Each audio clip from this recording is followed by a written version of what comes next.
स्वागत है छात्रों आपका दीक्षांत एडुटेक के प्लेटफॉर्म पर।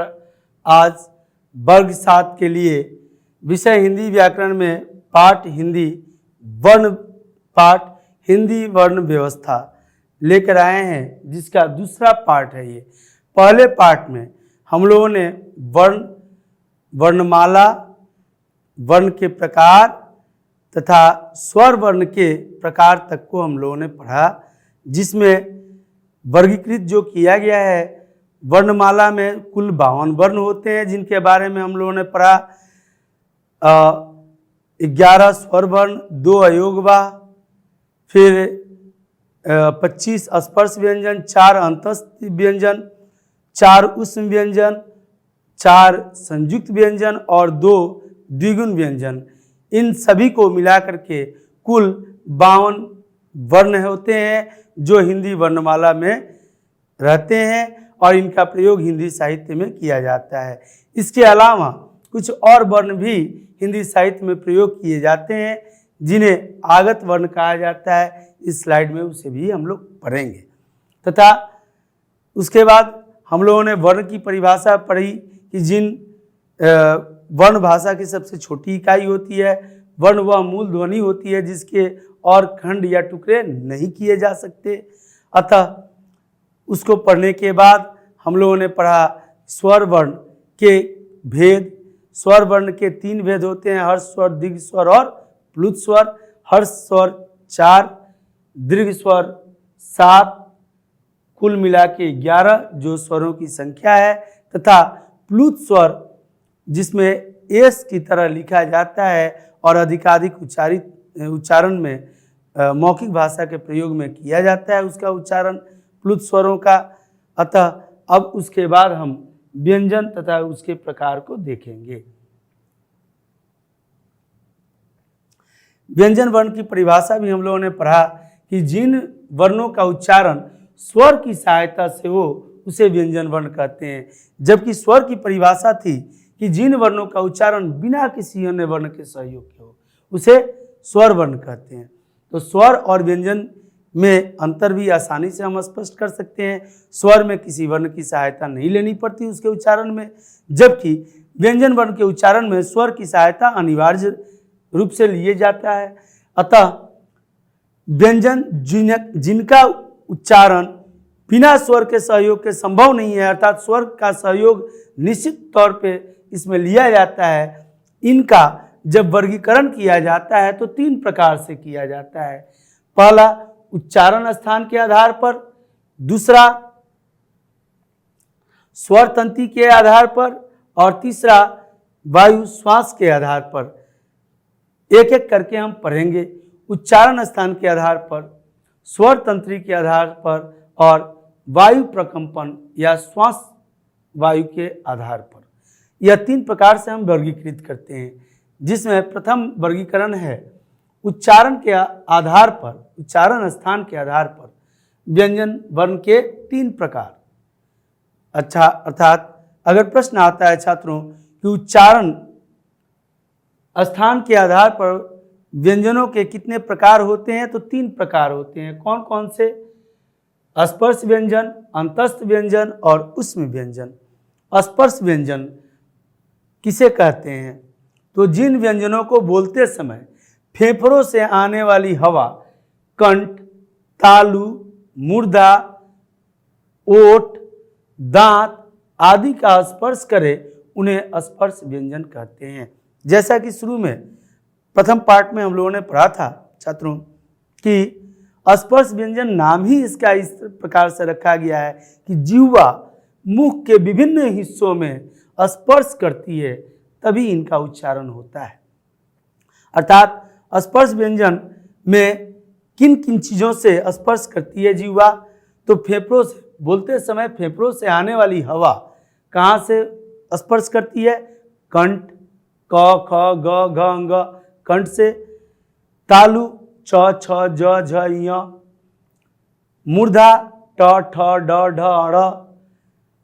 दांत, त, थ, द, ध, न। तथा ओठ, प, फ, ब, भ, म। छात्रों, एक कवि ने कहा था कि आजकल लड़कियां, लड़के नहीं, लड़कियां पापा नहीं कहती, डैडी कहती हैं। क्यों भाई? ये भी कोई बात हुई? बच्चियां अपने पापा को पापा कहें, डैडी कहें, कभी को क्या, लेकिन कभी को है। क्यों है? उसका तर्क देते हैं कभी कि इसलिए कि पापा कहने में ओठ से ओठ सटता है, लिपस्टिक मुटक जाएगी, इसीलिए डैडी कह देते हैं, कह देती हैं लड़कियां डैडी। चलिए अच्छी बात है, हंसे थोड़ा। डैडी अर्थात ओठ से प वर्ग का उच्चारण होता है, प, फ, ब, भ और म, ये दोनों ओठों के स्पर्श करने से होता है, अतः इसे स्पर्श व्यंजन कहते हैं। जबकि अंतस्थ व्यंजन, अगर इन तीनों व्यंजनों में अंतर स्पष्ट करना हो तो ये स्लाइड आपके लिए इनफ है। अंतस्थ व्यंजन में जिन व्यंजनों को बोलते समय जीभ का पूरी तरह स्पर्श मुख के जीभ, तालु, दांत तथा ओठ के निकट आने से होता है,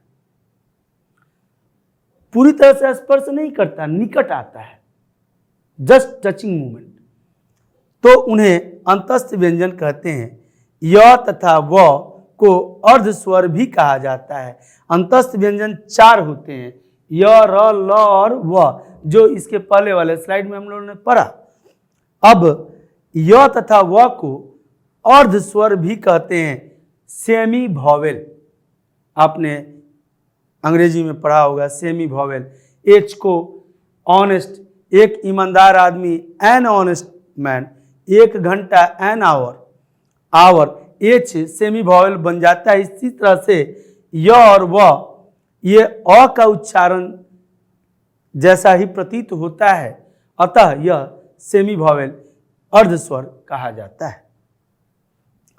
प्रश्न आता है छात्रों कि इनमें से किन वर्णों को अर्ध स्वर कहा जाता है? य पहला ऑप्शन होगा, दूसरा व, तीसरा य और व दोनों, चौथा इनमें से कोई नहीं, या म, तो वहां पर य और व दोनों ऑप्शन सही होगा। ऐसे ही कंसंट्रेशन के साथ देखिए, बहुत छोटी छोटी बातें हैं लेकिन गंभीर बातें हैं, क्योंकि सतसह्य के दोहरे आपने अगर पढ़े होंगे, सतसह्या में कहा गया है कि सतसहरे के दोहरे जो नाविक के तीर, देखन में छोटन लगे घाव करे गंभीर। अर्थात ये छोटी छोटी बातें कभी बड़े घाव को दे देती हैं। जब हम किसी कंपटीशन में बैठकर रॉन्ग आंसर मार के चले आते हैं, अपना कितना भी सर फोड़ें, कितना भी अपने आप को अफसोस जताएं, कुछ कर नहीं पाते हम, क्योंकि टिक लगाने के समय तो हमसे भूल हो चुकी होती है। अतः ऐसी भूल ना हो, इसलिए इन छोटी छोटी बातों को ही हम अपने पास रखते हैं। एक छोटा सा पौधा ही बड़ा पेड़ बनता है, एक छोटी सी बात ही बड़े पहाड़ को अंजाम देती है। राई का भी पहाड़ बनता है और गोबर से गोवर्धन पर्वत बना था, जिसके बदौलत कृष्ण ने कानी उंगली पर उठा करके पूरे गोपियों को, गोकुलवासियों को सुरक्षा प्रदान की थी। अर्थात छोटा छोटा नहीं होता, बहुत बड़ा होता है। तलवार से इंजेक्शन नहीं दिए जाते, नीडल से दिए जाते हैं, जो बहुत ही पतला होता है, लेकिन हमें बीमारी से बचाने के लिए पर्याप्त होता है। अतः ये छोटे छोटे कैप्सूल्स हैं। य और व को अर्ध स्वर कहा जाता है। उष्म व्यंजन, जिन व्यंजनों को बोलते समय, और उष्म व्यंजन की परिभाषा ये है कि जिन व्यंजनों को बोलते समय हवा तेजी से मुंह में रगड़ खाती हुई उष्मा उत्पन्न करती है, उसे उष्म व्यंजन कहते हैं। जैसा कि आप जानते भी हैं कि तालाबे से, मूर्धन्य से, दंते से और ह, यह कुल 4 उष्म व्यंजन हैं। आइए अगले में देखते हैं कि स्पर्श व्यंजन ये वर्ग हैं, क वर्ग, च वर्ग, ट वर्ग, त वर्ग और प वर्ग। प वर्ग छुप गया है छात्रों, सॉरी इसके लिए, लेकिन ये वर्ग जो बटे हुए हैं, उच्चारण स्थान इनका, क वर्ग का उच्चारण स्थान कंठ जो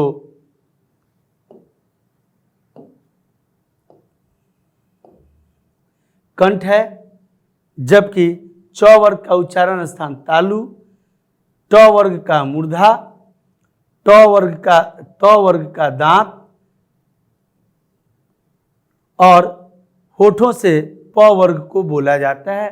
हमने विश्लेषण भी किया था इसके पहले। अतः यह स्पर्श व्यंजन है, जबकि अंतस्थ व्यंजन इनका उच्चारण स्वरों और व्यंजनों के बीच का महसूस होता है। य और र ल व पूर्ण रूप से जीवा नहीं सट रही है, स्पर्श नहीं कर रही है, नजदीक से आ जा रही है। अतः यह स्वर और व्यंजन दोनों के बीच की कड़ी कही जाती है अंतस्थ व्यंजन, connecting link between consonant and vowel.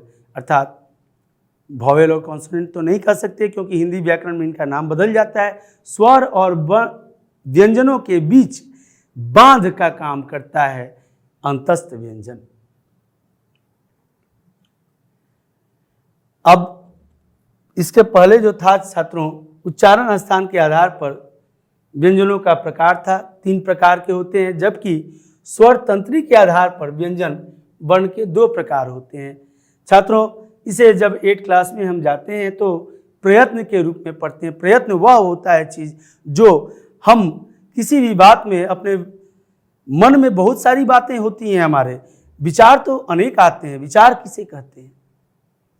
तो मन में उठ रही अध्वनात्मक इकाई को, जिसकी ध्वनि प्रदान नहीं हुई है, उन्हें विचार कहते हैं, भाव कहते हैं। विचार, मन में उठ रहे अध्वनात्मक इकाई को विचार कहते हैं, जबकि यह विचार अनेकों आते हैं हमारे मन में, लेकिन हम उन्हें ध्वनि प्रदान नहीं करते। हम जिन्हें ध्वनि प्रदान कर पाते हैं या करते हैं, उन्हें ही हम ध्वनि का रूप कहते हैं, वर्ण कहते हैं, शब्द के रूप में जानते हैं। जबकि वह विचार जो है अध्वनात्मक होता है और उसको बोलने का जो प्रयत्न होता है, जो प्रयास होता है, उसे प्रयत्न कहते हैं। अर्थात अपने मन में उठ रहे विचारों को बोलने के लिए प्रयुक्त क्रियाविधि को प्रयत्न कहा जाता है। अब उस आधार पर स्वर तंत्री जो हमारे मुख से उच्चारित हो रहा है, उसके आधार पर व्यंजन 2 प्रकार के होते हैं, जिनका नाम है अघोष और सघोष। सघोष को घोष भी कहते हैं। अघोष, जिन व्यंजनों को बोलते समय स्वर तंत्रियों में कंपन नहीं होता, जिन व्यंजनों को बोलते समय स्वर तंत्रियों में कंपन नहीं होता, वह अघोष वर्ण है, अघोष व्यंजन वर्ण है। और ये कौन कौन से हैं वर्ण जिन्हें बोलने में कंपन नहीं होता? तो प्रत्येक वर्ग का पहला और दूसरा तथा तलावे स, मूर्धन्य स और दंते स, यानी प्रत्येक वर्ग का पहला और दूसरा कौन? तो क ख क वर्ग का, च छ च वर्ग का, ट ठ ट वर्ग का, त थ त वर्ग का और प फ प वर्ग का। इसके साथ तीनों स। ये क्या है? प्रत्येक वर्ग का, आसानी से याद रखने वाला चीज है छात्रों, प्रत्येक वर्ग का, क वर्ग, च वर्ग, ट वर्ग, त वर्ग और प वर्ग का प्रथम और दूसरा, द्वितीय, पहला और दूसरा, क ख च छ ट ठ त थ और प फ, ये क्या है? अघोष व्यंजन है। इनके बोलने में, इनको उच्चारित करने में स्वर तंत्रियों में कंपन नहीं होता। क ख च छ ट ठ त थ प फ। जबकि इनके अलावा जो बचे हुए हैं, यानी तीसरा, चौथा और पांचवा, ये वर्ण प्रत्येक वर्ग का यह सघोष में आ जाता है। आइए सघोष को देखते हैं। जिन वर्णों के उच्चारण में स्वर तंत्रियों में कंपन होता है, यानी अघोष में कंपन नहीं होता है, जबकि सघोष में कंपन होता है। बस इतना ही से याद रखना है भाई, कंपन होता है सघोष, कंपन नहीं होता है अघोष, कंपन नहीं होता है अघोष, कंपन होता है सघोष। अब कंपन नहीं होता किन किन वर्णों में? तो प्रत्येक वर्ग के 2 वर्णों में, प्रथम के 2 वर्णों में, क ख च छ ट ठ त थ प फ, और तीनों स में, तलावे स, मूर्धन्य स, दंत स। जबकि सघोष व्यंजन में जिन वर्णों के उच्चारण में स्वर तंत्रियों में कंपन होता है, उन्हें सघोष या घोष व्यंजन कहते हैं। इसमें प्रत्येक वर्ग के तीसरा, चौथा और पांचवा यानी कौन कौन? ग, घ, अंग, च, छ, य, ट, ढ, ढ, ड़, त, थ, न, द, ध, न और ब, भ, म, य तथा ह यह सघोष व्यंजन वर्ण कहलाते हैं। अघोष सभी वर्गों के प्रथम 2 वर्ण और सघोष सभी वर्गों के अंतिम 3 वर्ण। आसानी से याद रखने वाला चीज है। तथा इसमें स्पर्श व्यंजन का अंतिम अक्षर ह और इसमें उष्म व्यंजन का अंतिम अक्षर ह तथा इसमें उष्म व्यंजन के प्रथम 3 अक्षर स। ये स्वर तंत्री के आधार पर था। अब वायु श्वास की मात्रा के आधार पर व्यंजन वर्ण के 2 प्रकार होते हैं, यानी कि स्वर तंत्री के आधार पर भी व्यंजन वर्ण के 2 प्रकार कौन कौन से? अघोष और सघोष। और श्वास यानी वायु की मात्रा के आधार पर, वायु की मात्रा जो हमारे मुंह से निष्कासित होती है बोलने के समय, उसमें व्यंजन के 2 प्रकार होते हैं। कौन कौन? अल्प प्राण और महाप्राण। प्राण अर्थात वायु, वायु जितनी अधिक निकलती है तो कम वायु निकलेगी तो अल्प प्राण और अधिक वायु निकलेगी तो महाप्राण, जैसा कि हमें इनके नाम से ही समझ में आ रहा है। व्यंजन वर्ण के 2 प्रकार होते हैं। कौन कौन? अल्प प्राण व्यंजन और महाप्राण व्यंजन। अल्प प्राण किसे कहते हैं? तो जिन व्यंजनों के उच्चारण में कम वायु निकलती है उन्हें अल्प प्राण व्यंजन कहते हैं। जिन व्यंजनों के उच्चारण में कम वायु निकलती है, और इसमें कौन कौन सा है? कंफ्यूज मत होना छात्रों, थोड़ा सा ध्यान देंगे काम हो जाएगा। प्रत्येक वर्ग का पहला, दूसरा तथा स ये गलत हो गया है, ये गलत हो गया है,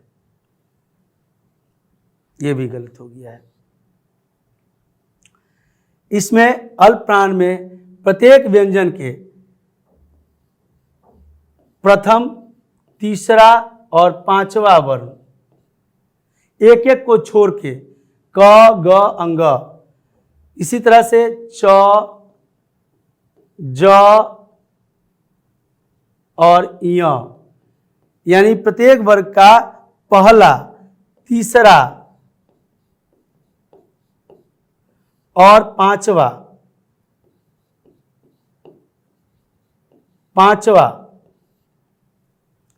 यह वर्ण अल्प प्राण वर्ण कहलाता है।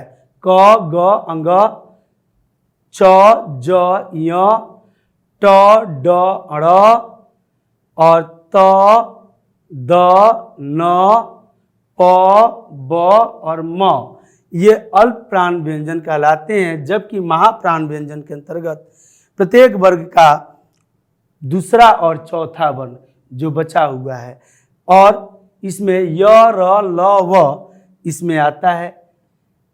अल्प प्राण में य, र, ल तथा व आता है, जबकि महाप्राण में य, र, ल, व नहीं आकर के इतना ही आता है।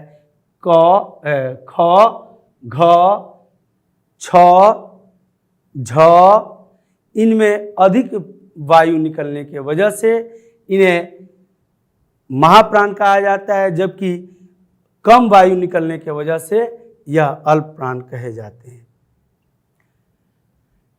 आइए व्यंजन के अन्य जो प्रकार हैं उस पर विचार करते हैं। व्यंजनों के अन्य 3 प्रकार होते हैं। अतिरिक्त व्यंजन वर्ण इन्हें कहा जाता है। अतिरिक्त व्यंजन वर्ण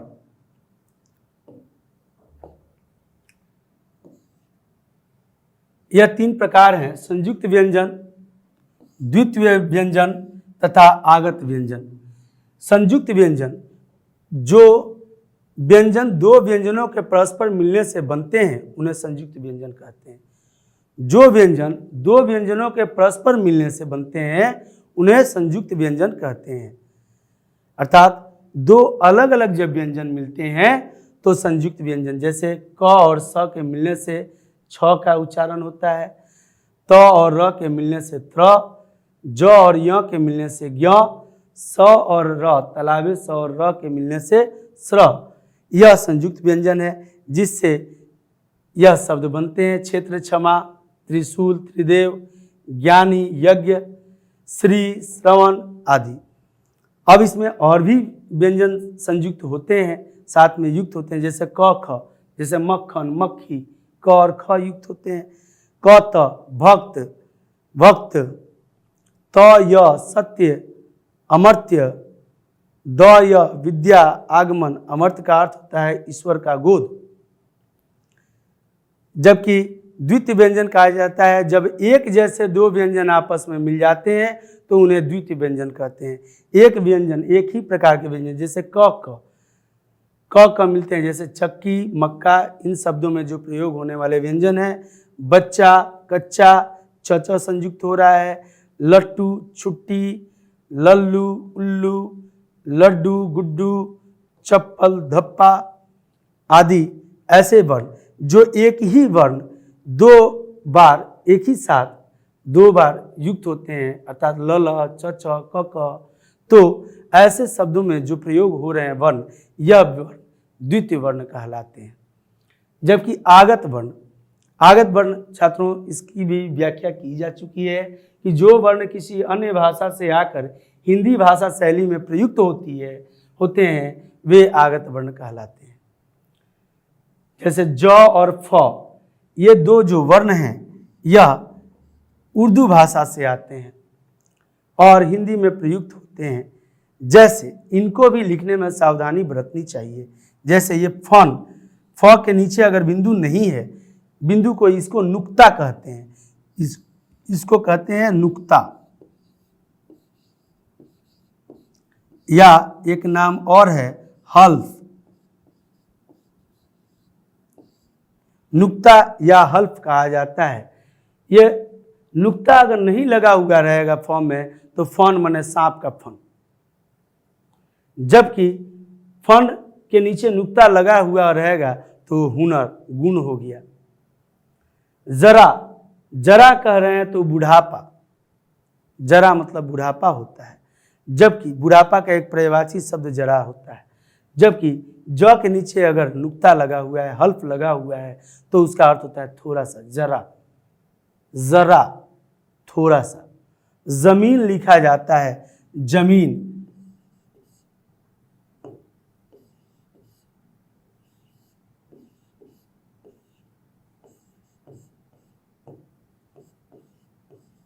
छात्रों गेस कीजिए कौन सा सही है। ऊपर वाला सही है। तो जमीन जब लिखा जाता है तो ज के नीचे नुक्ता रहता है। तो इस तरह के जो वर्ण आए हैं हमारे वर्णमाला में और साहित्य में प्रयोग किए जाते हैं उन्हें आगत वर्ण कहा जाता है। आइए छात्रों अब देखते हैं मात्रा को। वर्ण विचार में ही हमें मात्रा को पढ़ना है, क्योंकि मात्राएं स्वरों का रूप होती हैं। स्वरों के संकेत चिन्हों को मात्राएं कहते हैं। स्वरों के जो 11 स्वर हैं उनके संकेत चिन्ह को मात्रा कहते हैं। इन मात्राओं में अ की अपनी कोई मात्रा नहीं होती। अ को छोड़ के बाकी के जो 10 स्वर वर्ण हैं उनकी मात्राएं होती हैं। अतः हम मात्राओं की गणना 10 मानते हैं, क्योंकि हिंदी व्याकरण के अंतर्गत 10 मात्राएं होती हैं। व्यंजनों के साथ स्वरों को मात्राओं द्वारा दर्शाया जाता है। जब व्यंजन का प्रयोग हम करते हैं, क में आ की मात्रा, क में ई की मात्रा, तो व्यंजनों के साथ स्वरों का जब हम प्रयोग करते हैं तो वह स्वर मात्राओं का रूप ले लेती हैं और बदल जाती हैं। अगला है प्रत्येक स्वर के लिए एक निश्चित मात्रा होती है।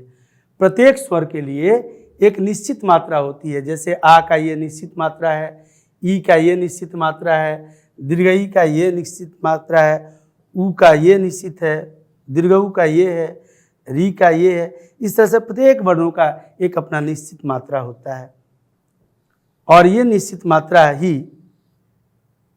हमें वर्णों को लिखकर शब्दों में प्रयोग करके उन्हें उनका अर्थ समझने में मदद करता है।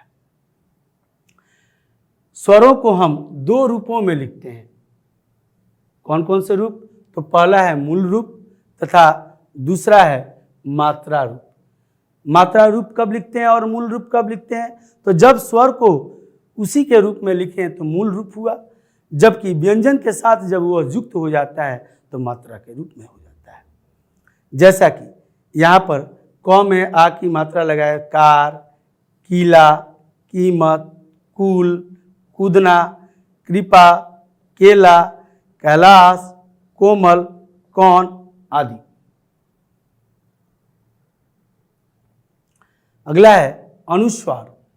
अनुस्वार इसका उच्चारण नाक से होता है। इसे अंग, य, अड़, न और म के स्थान पर भी प्रयुक्त किया जाता है। जैसे छात्रों, हम यहाँ पर कुछ शब्द लिख रहे हैं।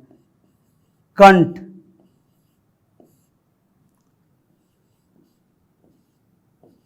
घंटी,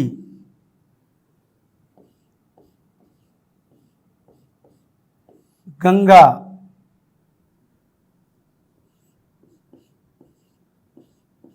जंग,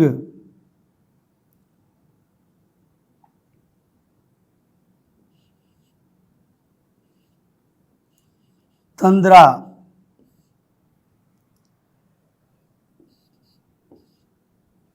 पंकज,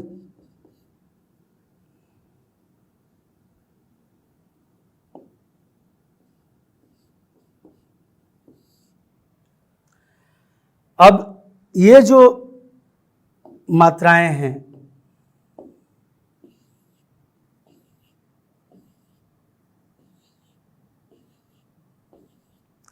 ये या तो अंग, य, अड़, न और म में से कोई एक है। इनका पता कैसे चलता है? इसे जब हम लोग संधि पढ़ेंगे तो बखूबी इसे भी पढ़ेंगे, समझेंगे कि अब यहाँ पर जो है ये अड़ है, जबकि यहाँ पर भी अड़ है, यहाँ पर अंग है, ये यहाँ पर अंग है, यहाँ पर न है और यहाँ पर म है। ये कैसे समझ रहे हैं हम लोग कि ये बिंदु के रूप में, अनुस्वार के रूप में इन पांचों अक्षरों में से ये देखिए कि प्रत्येक वर्ग के अंतिम अक्षर ये हैं। इन्हें पंचमाक्षर भी कहा जाता है, पंचमाक्षर भी कहते हैं। इन्हीं पंचमाक्षरों का प्रयोग अनुस्वार के स्थान पर किया जाता है। विसर्ग वर्ण, इसका उच्चारण लगभग ह के समान होता है, जैसे अतः, प्रातः, पुनः आदि। अनुनासिक, इसका उच्चारण नाक और मुंह से होता है, जैसे मांद, चांद, हंस, ऊंट आदि। और अयोगवा, स्वर और व्यंजन के अतिरिक्त दो ऐसे वर्ण होते हैं जिन्हें अयोगवाह कहते हैं। यह न स्वर होते हैं और न ही व्यंजन होते हैं।